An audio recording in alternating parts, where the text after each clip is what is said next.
Bonsoir Benoît. Benoît, on l'a dit, match plaisant donc entre le Cameroun et l'Éthiopie avec enfin des buts. On peut dire que ça nous change du début de cette CAN, hein.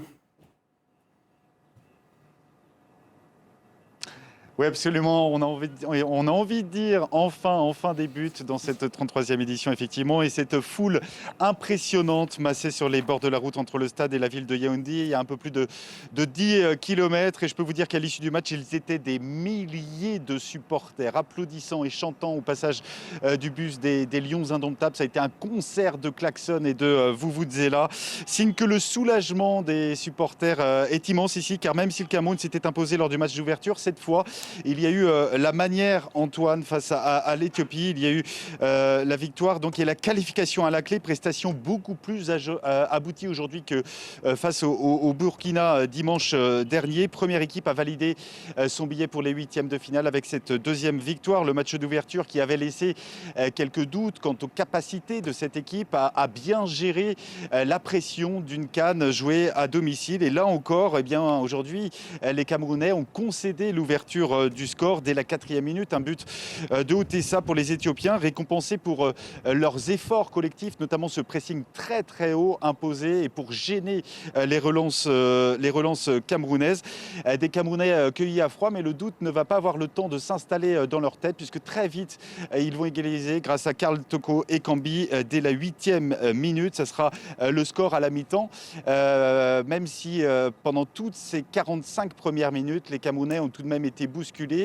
Ils se sont même fait peur sur un contre à 3 contre 1 juste avant de rentrer au vestiaire, qui n'a pas été concrétisé par l'Éthiopie. En deuxième période, l'Éthiopie qui n'a pas réussi à imprimer le même rythme qu'en première période, et bien du coup le Cameroun a eu tout le loisir de mettre en place son jeu en l'espace de moins d'un quart d'heure. Les Lions indomptables vont marquer à 3 reprises. C'est un doublé de Vincent Aboubakar. Ça avait déjà été le cas lors du match d'ouverture. Il en est déjà à 4 réalisations. Et puis le doublé également pour Karl Toko Ekambi pour son deuxième but donc, de la soirée à la 67e minute de jeu. À noter la belle prestation également de l'arrière droit Collins Faye, auteur de 2 passes décisives ce soir. Score final 4-1, mais l'addition aurait pu être encore plus lourde, encore plus salée pour les Éthiopiens, puisque les Camerounais ont soit touché les poteaux, soit trouvé la transversale à 3 reprises dans cette rencontre. Le match donc le plus prolifique depuis le début de cette édition, cette qualification qui va donner également l'opportunité à Tony Conceição, le sélectionneur des Lions indomptables, de sans doute faire tourner son effectif pour le 3e match de groupe. Ce sera lundi face au Cap-Vert dans ce même stade d'Olembe. Merci beaucoup Benoît, vous restez avec nous, on va revenir vers vous pour évoquer le second match de cette journée. Hervé, je me retourne vers vous. Le Cameroun, mine de rien, premier qualifié et puis avec des résultats quand même, hein. Oui, avec la manière, et puis c'est les matchs du Cameroun qui produisent des buts, parce que là, on en a eu 5 aujourd'hui. Quand on compte sur toute la première journée, il y en a eu 12, donc finalement, c'est vraiment cette équipe qui produit du résultat. Mais et puis, je pense qu'il y a eu aussi une abnégation, une volonté, parce qu'effectivement, en première mi-temps, c'était compliqué, il a fallu se positionner. L'entraîneur avait fait 3 changements, dont 2 sur le plan défensif. Je pense que c'est un petit peu ces réglages qui ont entraîné le but très tôt pris. Mais ils se sont rapidement remis en cause. Ils ont repris le lead. Et sur l'action dont Benoît parlait, sur ce 3 contre 1, c'est à la fois une action qui, d'un point de vue, c'est une perte de balle d'Aboubacar, mais qui fait une course de 80 mètres pour venir récupérer le ballon. En tant que capitaine, ça donne du lead. Donc, c'est bien que, puis en deuxième mi-temps, effectivement, ça s'est débloqué. Je pense que les Éthiopiens ont commencé à baisser un peu de rythme parce qu'il faut le reconnaître qu'ils ont fait un très bon match jusqu'à à peu près, jusqu'à la mi-temps et jusqu'au deuxième but où effectivement je pense que physiquement ça a commencé à coincer pendant que les Camerounais montaient en puissance. Mais oui, c'était un match très plaisant. Xavier Barret, je me tourne vers vous. Hervé l'a rapidement évoqué, mais un mot avec vous également d'un homme. C'est monsieur quasiment 2 buts par match dans ce début de CAN. C'est Vincent Aboubakar.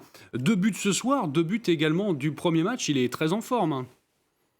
Oui, c'est vrai qu'on l'avait un peu perdu de vue parce qu'il est parti en Arabie Saoudite, à Al Nasser, un club de Riyad. On le voyait encore de temps en temps en Ligue des Champions avec Beşiktaş ou un peu avant avec le FC Porto, mais on se souvient de lui lorsqu'il était en France, à Valenciennes, à Lorient. C'était un joueur qui avait un vrai potentiel. Et puis au fil du temps, on se demandait un peu jusqu'où il irait. Et c'est vrai que Lors de la dernière Coupe d'Afrique des Nations, il n'avait pas été au rendez-vous. Et cette fois-ci, eh bien, on s'aperçoit qu'il est vraiment hyper motivé, hein. Il a 29 ans, donc c'est maintenant un garçon qui a à pleine maturité. Et si vous regardez bien ses statistiques, c'est extraordinaire. Parce que lors du prochain match, il va honorer sa 80e sélection. Il va rentrer dans le top 5 des Lions indomptables les plus capés de l'histoire du football camerounais, avec Jacques Tongo. C'est Rigobert Song, bien sûr, qui est le plus capé. Et surtout, il est à 29 buts maintenant avec ses 4 réalisations déjà dans cette Coupe d'Afrique des Nations. Ça veut dire qu'il est déjà 4e meilleur buteur de l'histoire du football camerounais, de la sélection camerounaise, à 4 longueurs à peine de Patrick Magic Mboma. Donc c'est vraiment un garçon qui est en train de marquer l'histoire du football camerounais à l'occasion de cette CAN. Et à ce rythme-là, eh bien, on va peut-être pas l'arrêter, hein.